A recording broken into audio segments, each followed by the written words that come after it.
What's up, y'all? We're gonna do a roller rocker arm camshaft install on this KLX140RF. This is the kit that is from TV Parts, and you can get it on factory mini bikes or faster minis, any of those sites. But yeah, let's jump on in. We're gonna remove the shrouds, the seat, the gas tank, and the exhaust, and we'll go from there. Before you get into this upgrade, just know that this kit, you do have to grind part of the inside of the head where the valves are. And I'm not sure how much you gotta grind off. I will show you that. This is my first time as well. But before you start, make sure you have a Dremel and some of these carbide bits that you could use to be able to cut away there at the head. Like I said, this is my first time. I'll do my best to show you how much to cut off and everything. All right, so once we got the gas tank, shroud, and seat removed, you can start by removing that vent tube here, folding it off to the side. I removed the cam cover. Next, I'm going to, I put it on top dead center too, just to have there. You can see your mark there and the line up top. And then you can also take this cover off here, and then you'll see where it says the T for top dead center. We're gonna have to take these motor bolts off, brackets, whatever you wanna call it. And then we'll loosen up these 4 bolts here, and that head will slide off. I missed this one here. Intake manifold needs to come off as well, and be careful with that gasket so you don't end up ripping it. All right, so before you actually take those 4 bolts loose, I guess you can do it while it's loose too. Make sure you put in your chain tensioner. You'll just need a, where'd it go? Little flathead tweaker like this. Twist it clockwise until your chain loosens up. And then you can loosen up your nut here. Remember, it is clockwise to loosen. It's reverse thread, so do not try to go counterclockwise. So there you go. I got a loose chain. I got the bolt out, and this pin, be careful with this pin because it could fall down. So either have a magnet set on it and pull it out, or keep your thumb. Do whatever you gotta do to prevent that pin from falling down. So we got the cam chain just held up right now with the screwdriver. We're gonna loosen up these two bolts right here, or these Phillip heads. And then we're gonna go ahead and put a bolt in here, and you should be able to pull the cam gear out. So as you can see here, I do have that plate out. That's what it holds this camshaft in its position. It won't allow it to come back and fall out of its position. But these 2 screws here, they are held on with some Loctite in there, so we'll be sure to put some back on before they go in. They are very soft, the material, so try to use a Phillips screwdriver that fits that Phillips perfectly. You don't want to strip these. I kind of did a little bit there, but I was able to get it out. Then now that we got that out, like I said, we'll put that bolt in there, and then we should be able to pull it on out. So once we get that bolt back in, that reverse thread, left-handed thread, put it in just enough to where you have, about a 1/2 inch gap. And if it's tight and you can't pull it out, go ahead and put yourself a microfiber up against the lip of this valve cover, and then you can get a screwdriver and just tap the top of the head, and it will work its way out. It just popped out. But I wanted to show you this position just in case you aren't able to get the camshaft out. To show you the difference, this is a stock camshaft, and if you look at the width of the lobe, you can notice this one here on this TV camshaft, it's a little bit wider, therefore it's gonna hold the valves open a lot longer. So this next part, we're gonna finish loosening up these bolts here. They're 12 millimeters, and then you have 2 10 millimeter bolts here that you have to make sure you get out. At this point, we're gonna have to let the chain drop. It's no big deal. There's a rail, kind of similar to this one, that holds the chain on, so you're not gonna have any issues when pulling the chain back up. So we got the head off, and obviously pulled the valve covers off. Your rockers, obviously right here, and the pin, whatever you call it, roller pin or whatever, you'll just slide those out like so. I had to tap the head like so to get them out, and then you can just kind of fish the rocker arms out. So before starting to grind that out, I just found out that you do actually have to pull these springs out too. That way you have more space and you don't get any material down into the, I guess where the valves are on the top, where the, I guess the stem portion of the valve is. I don't have any of the correct tools to do this. So I'm just I did get one out already just to try, and yeah, you gotta be really careful because one just shot out like a freaking spring. Obviously there is a spring, but I'm gonna put this flathead and apply pressure down, and then I used some needle noses to get it out. This time I'm gonna kind of try to drape the microfiber to see if it'll catch these. Like I said, one shot out and I got lucky. I heard it land and I was able to save it. But I got them out. Be careful with these little pieces, of course, because I don't even know. I don't want to have to wait to order some new ones. But keep the intake side and the exhaust side together. I got them lined out how I know intake and exhaust. And then, yeah, so back to the head. Now we're gonna be able to have a little bit more room to get in there and do some cutting and grinding. I started just so you could see, but there is a notch right in the center that you have to grind out. And that's where we're gonna use this little bit here. I only had this shorter one. They do make a longer one, and then that way you can actually move it around while you're in one of either the valve covers or the cam shaft side. But you're gonna wanna shave that down until you're flush with the rest of the cast.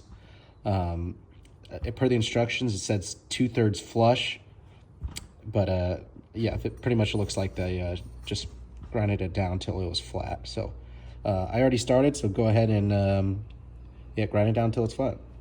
So I'm kind of stuck right now. Like I said, I didn't have that longer bit, so that's as far as I got. I'm gonna get a longer one from the hardware store and I'll get back. All right, so here we've completely ground out that notch that's there. As you can see that it is completely flush. It says anywhere from 2/3 to flush. I just went flush to be safe. Highly recommend wearing some safety glasses because debris will be flying everywhere and you don't need to get anything in your eye. But yeah, going to go ahead and start reinstalling these valves in here. I do recommend, if you can get a valve spring tool, go ahead and do that. I did order one and it's on its way, but I'm gonna try to do it for anybody that doesn't have it or doesn't want to spend the extra money. I'm gonna try to at least, so I'll show you how I do that. So I went ahead and put in my valve and the spring. The blue paint here on the spring indicates it being to the top side of the head. If you could tell, the spring, the gap will get smaller, and you want the smaller gap towards the bottom of the head. With the blue indicates it, the spring being to the top. I went ahead and used some 30 weight oil, lubed up the valve so it slides in, and then we'll go ahead and get these last pieces installed. So this is how I have it set up right now. The only way you're gonna be able to do this without the proper tools is in a vise.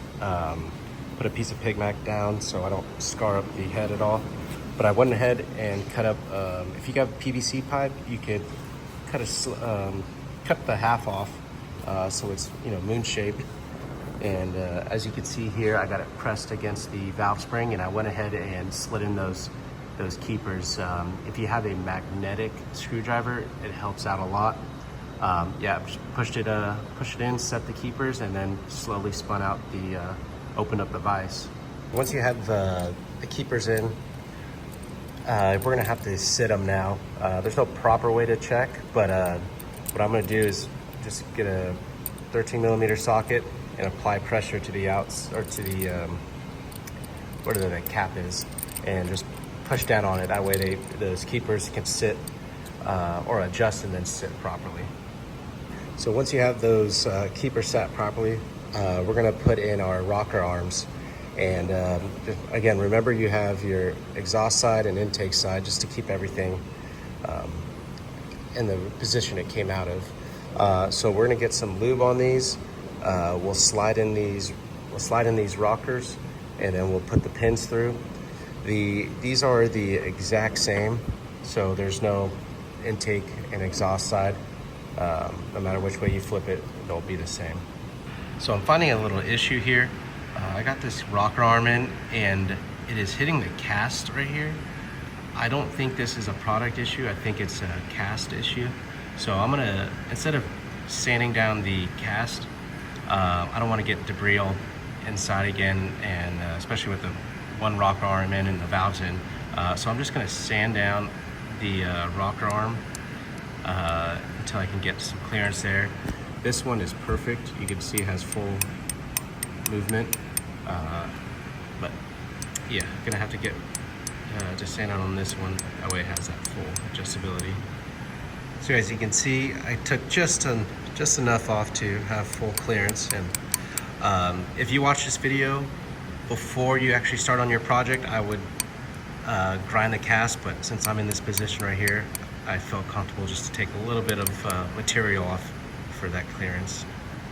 Now that we got these rocker arms installed, we're going to lube up the camshaft. We'll slide them in. We'll put the retaining clip on, and then set those the screws back. And you're gonna put, it says put some red Loctite in. I only have blue, so I'm gonna put blue on.